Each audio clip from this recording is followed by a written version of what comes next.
again to Marbella today. Maurice Boland is with us, and I got him up early. I mean, I'm talking early. It's probably midday, Maurice's time. What are you getting up so late for? Are you tired? Okay. Let me just tell you my day. Okay. Wake up around 6:30, 6:45. The first thing I like to do is put on the British television's Good Morning Britain, or I think that's what it's called, with Piers Morgan. But I forgot it was Friday, which is an easy thing to do in this lockdown, is to forget what day it is. And of course, on Friday, Piers Morgan is not on, and that disappoints me. Then I sort of listen to the news. I sometimes turn over to LBC Radio to listen to Nick, the name escapes me. Ferrari, as in car. Nick Ferrari, I think he's absolutely brilliant. I listen to him and to his news. And then I sort of get onto my texting. I text my WhatsApps to people. We have in the office, we have all of us saying good morning. And then I get up and I have about half an hour of prayers. You know, I'm a man of faith. And then we change some stuff on the new property program, the Marbella property program, which I've just launched. And then I had a phone call from a guy called Rodney Hearth. Not Hearth, like I put for good wishes to your dear wife for her birthday, but Hearth. And he said, please be ready in half an hour. Now, you can see that I am not as young as I look. And that means showering, makeup, curlers, hair, lights. Maurice, it ain't worked. Listen, no wonder you're depressed, man. You get up to news that's always bad news. Who's depressed? I'm not at all depressed. Look, it is absolutely true what you're saying. There is a point at this time that if you look at, for example, the Good Morning Britain show, Good Morning Great Britain, if you look at that now, even the set is all coronavirus. Even the whole set is, and the only subject on it, right through all the news, is coronavirus. It's getting a point where you feel like saying, enough. Now, I had an argument with one of my followers or Facebook friends, I don't know what you call them, who had a go at me. He had put a picture, I had put a picture up complaining bitterly about social distancing. And it was a picture of Westminster Bridge, I think it was last weekend, when all of England, rightfully, at 9 o'clock, were out clapping and applauding the NHS. Well done to them, you're absolutely right. But I might add to that, once I put that photograph up, one of my comments under that photograph, well, if a long distance lens makes them look like they're touching each other when they're not. And that angered me, and I had to go at that. I said, look, first of all, you can see quite clearly that everybody's standing on the Westminster Bridge, they're nearly on top of each other, so don't give me that, but don't make an excuse. What I'm trying to do is to show my disgust towards the behavior. Anyway, he had a go at me, I had a go at him, and I got a text from him this morning asking me to apologize, and I refused to. I think that I'm too touchy sometimes. I got a text the other day from someone who says you're much too touchy and you jump in to have a row. It's not true. I'm passionate by what I believe, and I believe that the behavior in UK at the moment is appalling. And the proof of the pudding is look how many people have died from this terrible disease. It's time, I think, that we come to terms with this. Germany are probably going through a second phase of this virus. They've relaxed lockdown, and now it looks like they might have to put it back into place. Isn't it so much better if everyone just locks down and gets this thing in hand before they start relaxing? Now, I understand that the pressures the government under, both financially and from the public to go out, is great. But my God, saving lives is a lot more important. And more important, if you do go out, you're just putting more pressure on the health services, the NHS in England, here, and I suppose Portugal as well. Look what's happening in America. Is it Los Angeles? They allow them on the beach. There are hundreds of thousands on the beach, all touching each other, all close to each other, showing no respect for this disease. And it's going to backfire. Well, it's an interesting point, but we are called Marbella today. So let's concentrate on Marbella in southern Spain. And the junta of Andalusia, the regional government of Spain, want people to come to Spain visiting the Costa del Sol. So they've badgered Madrid, the main government, the central government, saying, come on, we've got lower cases than anywhere else in Spain, let them fly in. Is that a good idea, Maurice? Or are the locals saying, Bad idea. Bad idea. Bad idea, bad idea. And I'll tell you why it's a bad idea. We are delighted at the announcement that we have the lowest cases of the virus, the lowest death rate of the virus. We're delighted with that, and we want to protect that. We want to protect it. Now, when you look at the high rates of the infections in Germany, Italy, England, what's happening right now, the last thing we want to do is open our airports and tell these people who are disrespecting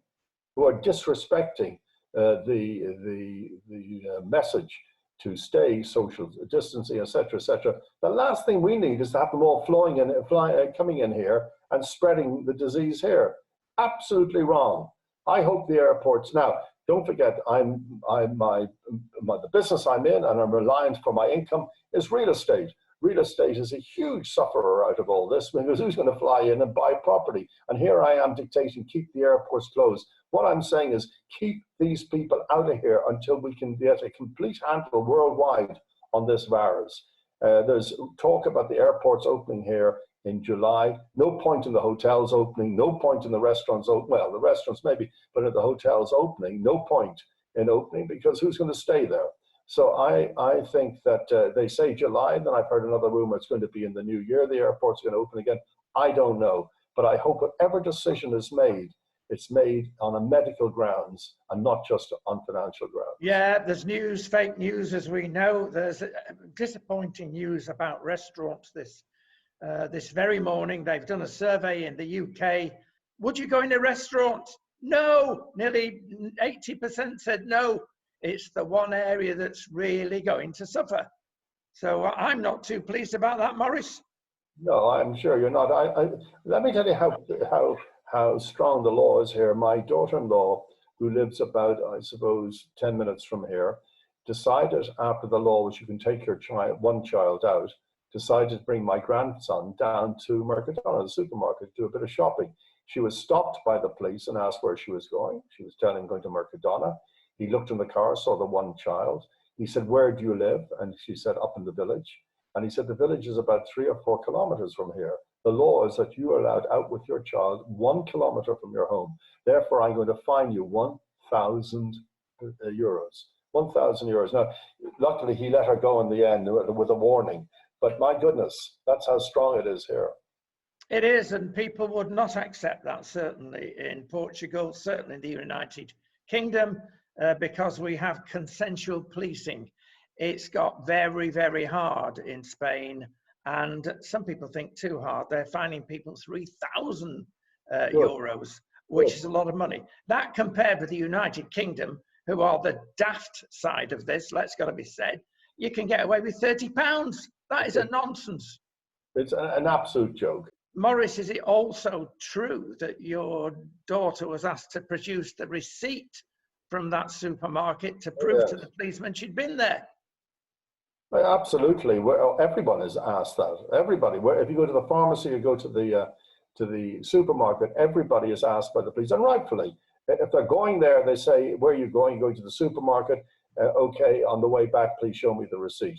So yeah, they're doing very well. I did see one of these videos that are sent out has gone worldwide. What do you call when it goes worldwide? A video, it's viral. It's gone viral in a big way. And it's an Irish journalist. I've never heard anyone so rude in all my life. Her name escapes me. O'Doherty is her name. O'Doherty, and she was making her way to court yesterday morning, the morning before, and the police stopped her. A policewoman and a policeman, and to ask her where she's going, because there was 2 in the car. And she turned on them and she said, none of your business. They went on and said, well, it certainly is my business. She was saying, this is all film. She was saying, well, if you stop harassing us and start arresting people who are breaking the law, it might be more. And then she went on and on, well, she has been totally knocked sideways. And has my Piers Morgan by Lord Alan Sugar. He was a very good friend of Piers Morgan. He's befriended him and said that his continuing knocking of the British government, something I'm doing a bit of, continuing knocking the British government is tasteless. The exact same thing happened with President Trump, has befriended Piers Morgan from his Twitter account because of Piers Morgan having a go at him. So poor old Piers Morgan's out there in the cold. But I must add that Piers Morgan the other day mentioned a young girl who has meningitis. A young girl, when I say she's young, she's probably about 4. Wonderful little kid, no arms, no legs. Meningitis did all that. And she's collecting money for certain things. She came on the program, already collected 1,500. Piers topped that up with 1,500. And by the end of the show, I think it was at 5,000 on You Pledge or whatever the thing is called. And now she's up around 30,000. His show is all powerful, and it's got the biggest listenership without doubt. But he can be rough. He doesn't take prisoners. Maurice, let's go on to another compatriot of yours very quickly. Mr. O'Leary, Ryan Air, not very well liked. Now he's laid off pilots, he's laying off everybody because he's taking your advice. He's not flying anywhere. Look, let's talk about airlines, because I'm just about to write this afternoon a piece on Richard Branson. Now, he has been victimized, I believe, totally. And I'll tell you why. All I can say is they can show a photograph of him lying in the sun on his island saying this man is disgraceful, he's got billions of pounds, he's gone to the government to save his airline.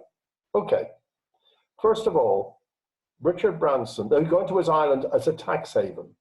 First of all, Richard Branson, I don't know how many, 12, 13, 20,000 staff, all pay taxes. All of them pay taxes. The airline pays taxes. Fuel that he puts in the airline pays taxes. His employment rate is fantastic for the country. Without the government propping him up, with his billions, he couldn't prop up the airline anyway. And why should he? With the country, with the government now refusing to prop up his airline, let's say it goes broke. Now they've got 30,000 or 20,000 people on unemployment and they're going to have to pay them. So honest to God, we should be proud, or they should be proud of the success of people like Freddie Laker, who went broke. And they all say all behind this is British Airways, who are about to lay off 12,000 staff. The British government are going to help them all they can. There's not a word about them. But honestly, you show the director, he's an Irish guy, the chairman of the British Airways, show him lying on an island, what have you. Given the choice. Let me mention 2 things, Maurice. I'm not disagreeing with you. Would I dare? But in 2009, British Airways were in trouble. Last year they weren't. They made nearly £2 billion, so they can last and survive just. But Mr. Virgin, perhaps no. But Mr. Virgin in 2009 said to British Airways and the government, let them fail, because of course he wanted the routes across the Atlantic. Bit of hypocrisy, perhaps there. Now he's in trouble. There are other airlines that would step in. How will they employ this? All the airlines are in trouble. They're not going to take on 20,000 new staff. They're absolutely wrong. Rodney, the point of the matter is, people like Richard Branson, people like him, he started with nothing. He built up a very good record company, and from there he went into airlines, etc., etc.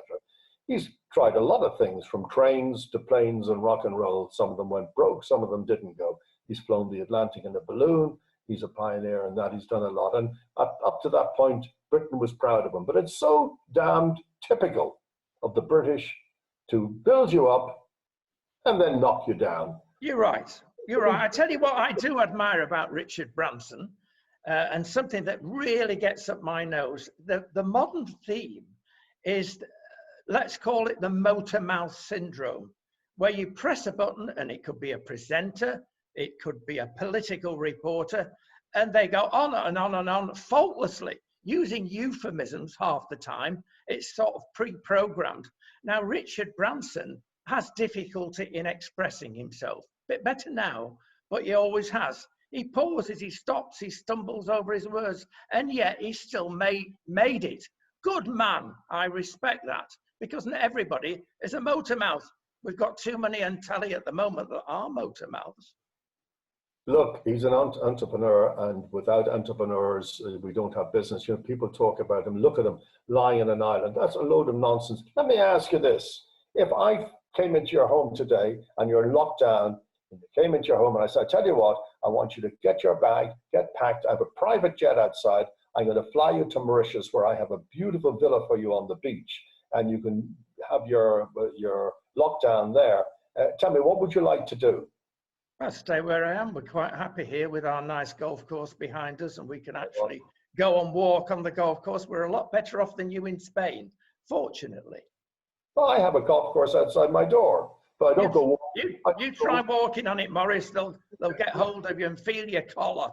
You can't walk on it. Of course you can't, and rightly so. The golf course. I did ask the Minister of Tourism here, when can I play golf again? And she said maybe in July. And I said, good, because I couldn't play golf before. So my little joke, Rodney, you meant to laugh at that. So yes, the airlines, that's my feeling about that. The airlines are in deep, deep, deep trouble, where there's no point opening any hotels or what have you, the tourist sector, until we have airports open and we can trust the people who are flying in. We must have tests for every single soul who flies into Malaga Airport, must be tested to make sure they're okay, because there is the yob people out there, the unintelligent people out there who will abuse the situation. Now, of course, I'm not talking about the minorities, not the majorities. Yes. Right, we're going to move on again, Maurice, and we're going to go to a bit of show business. Because this week, a dear old acquaintance of mine, Max Boyce, you are far too young to remember him, but a lot of people do. He featured big time on BBC One and BBC Two, had his own show for years, a bit quirky, Welsh, and I was there was his phrase. He remembered things, and he came over to Marbella. And we got surrounding him with television cameras while we ate a meal in a golf club. And with him was Gareth Edwards, worshipped all over the world by the rugby union people. And Both was there, Ian Botham. And we used to do quite a lot of these interviews for sports people. And the sun goes to their brain when they come over here. And they just come in from playing a round of golf. There we were, all starting eating and being filmed about the chat. And he didn't have a good round. Max, dear old Max Boyce, took to the red wine rather early before the food.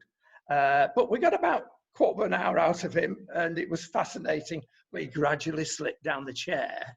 And not exactly under the table eventually, but the conversation had already been overtaken by Ian Botham, who at that time had a thing about the captain of England and about the management, and he was terrible. He wouldn't have said things like that in England, but in Spain, they think, oh, I'm in Spain, I can say what I like, and he did. Good television, the truth came out. And then there was Gareth Edwards, who I'd not met before. I was so impressed with Gareth. He's adored all over the world for the oval ball. But did he have things about him? He'd retired just by then and then opened the Mercedes agency in South Wales, made a lot of money. And I thought, whoa, not like the footballers who bleat for their 10 years of playing, even though they earn 10 times as much as the rest of us in those 10 years. Oh, I've got to make me money in 10 years. He made his money afterwards, of course. Where am I going with this? I shall tell you very quickly. Dear old Max has produced a video to cheer people up, which has gone viral. And I'm going to play this, Maurice, and I'm going to ask for your comments afterwards. I wanted to write something that would be memorable and maybe look back one day and say, well, I captured a moment of space and time, you know. And I'd like to dedicate to all the people in the NHS who do such a magnificent job. When just the tide went out. Last night, as I lay sleeping, when dreams came fast to me, I dreamt I saw Jerusalem beside a tideless sea. And one dream I'll remember as the stars began to fall was Banksy painting Alan Wynne on my neighbour's garage wall.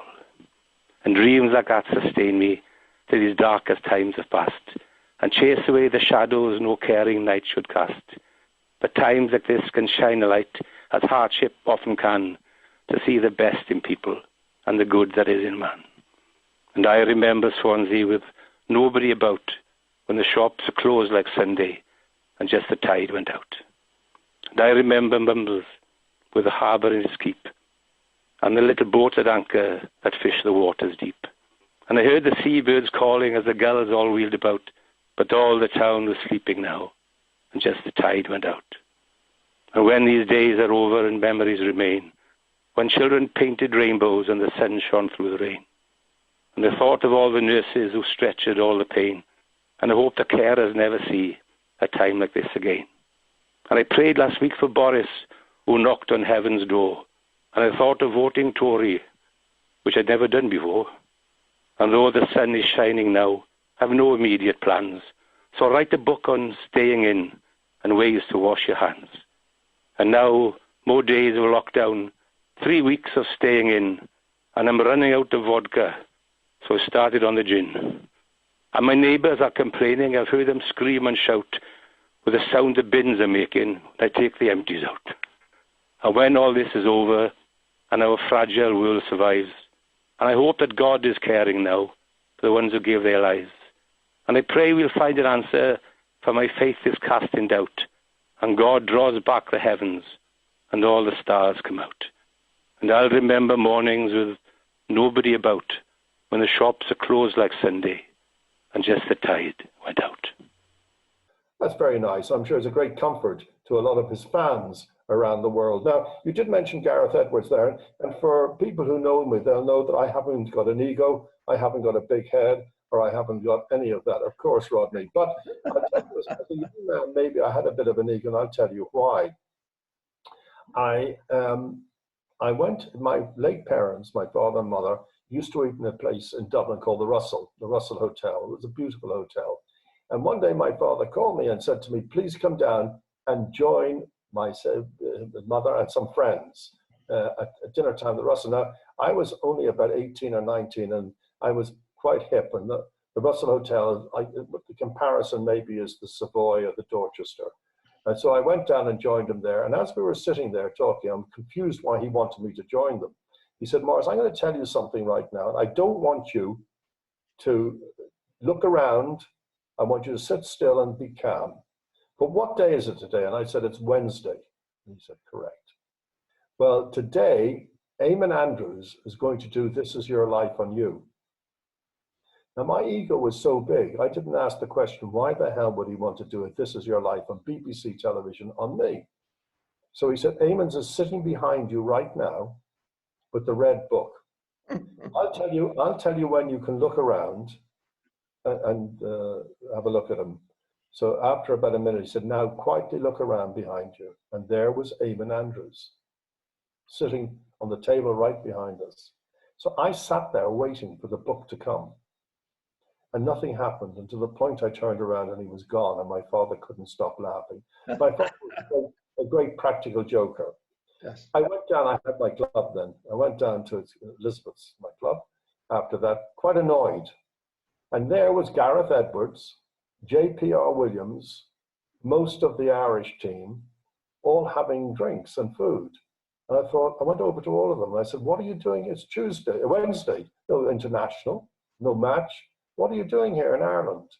And they were saying, oh, nothing's happening really. We're here for a conference or something.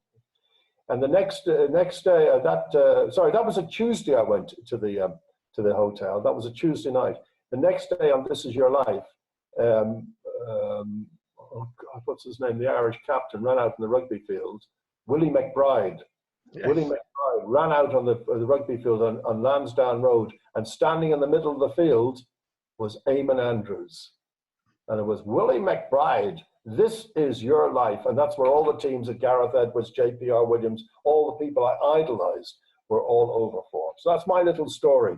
Well, that's nice. I didn't know you were a rugby fan. Let me finish off the story that now Gareth Edwards on BBC Wales has got a lovely, the theme of the month, or the theme of the last 6 months actually, is getting on a barge and spending your time going at 4 knots. His wife on BBC One and BBC Wales it's worth a look at. Nice guy, brilliant guy. I've seen that show. It's okay show. The sort of rubbish that I watch is not the sort of thing maybe you or these viewers will watch. I just watch things like American Idol, and I like all news programs, Panorama, the Tonight Show, the BBC Two Newsnight.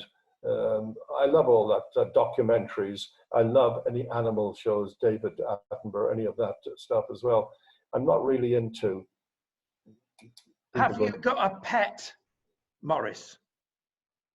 I had dogs all my life, but now when we have my son's in the big house now, and I'm in a beautiful apartment here, but I don't have a dog because I haven't had time to look after a dog.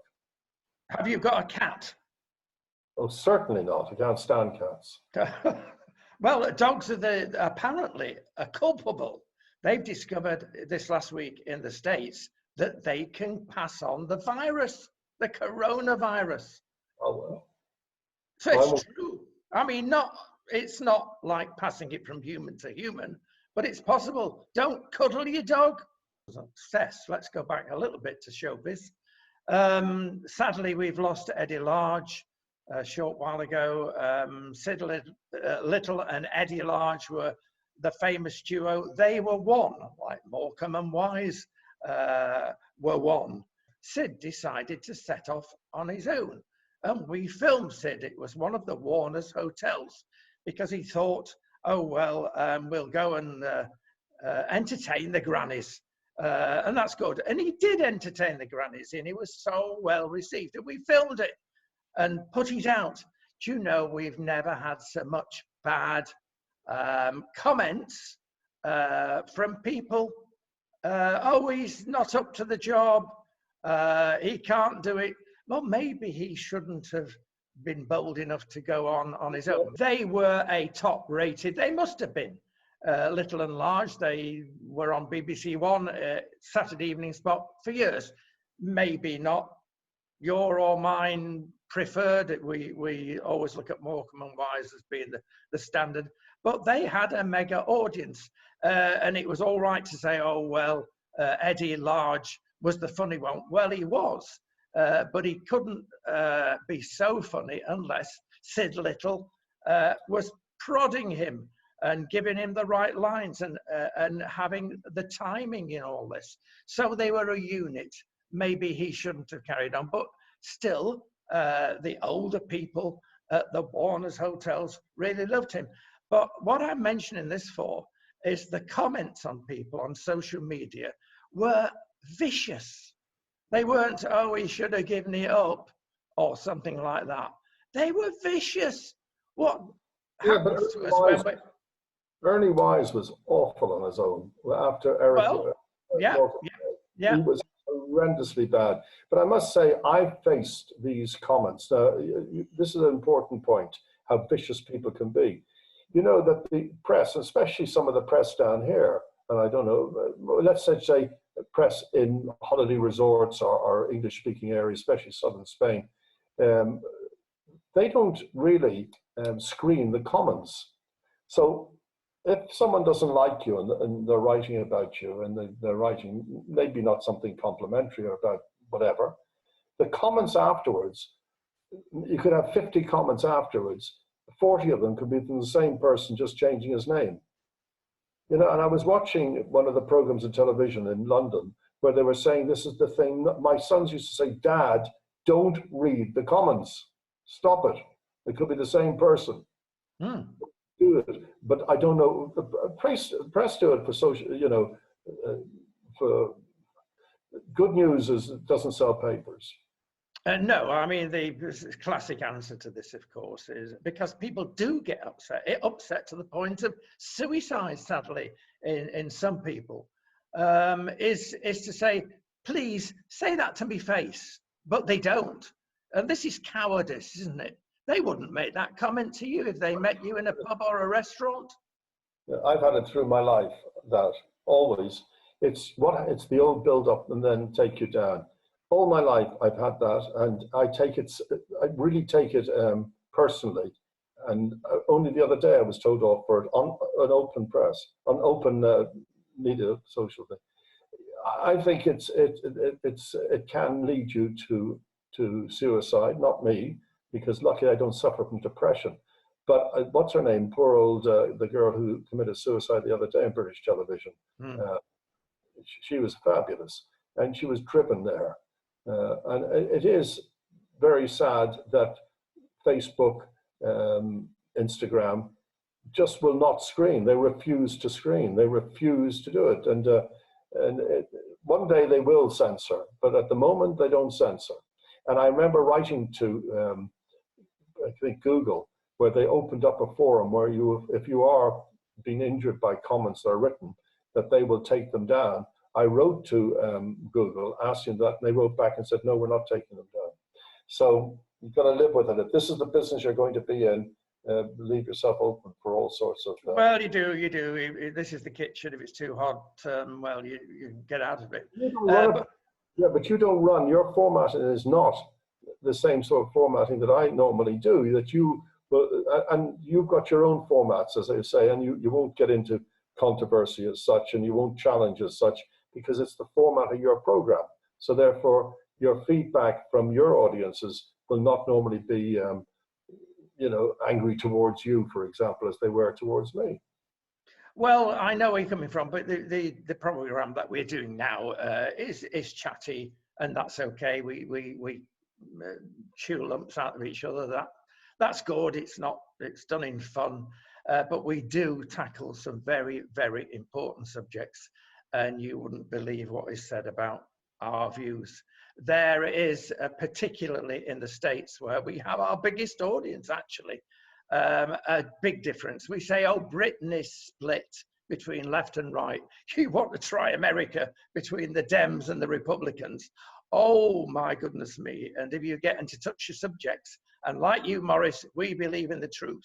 And we do, on our opinion channel, get into touchy subjects. And it's not pleasant. Well, it's the choice of your format, of your show to do it. I always try to cover, I mean, I've just had a guest on my show from Las Vegas, whose father was a co-founder of Las Vegas. But afterwards, I was sent a load of things saying that his brothers and sisters been fighting him for the ownership of a newspaper, the Sun newspaper. They've been suing him and everything. Well, I only got all that information afterwards. And whether I would have used it in the interview, I don't think so, because I was talking about his father more than he was. So I like a bit of controversy. I like a debate. I like to take on subjects that I believe in. And I will be taking on Richard Branson's case this afternoon. And I'm sure I'll get stick for it, but there you are. Well, it's not often we agree, certainly not on the television screen. But time has gone. Maurice, thank you so much. Have a good rest of the day. Now you've decided to wake up, and we'll see you no doubt next week. Okay, looking forward to it, Rodney. Thanks a lot.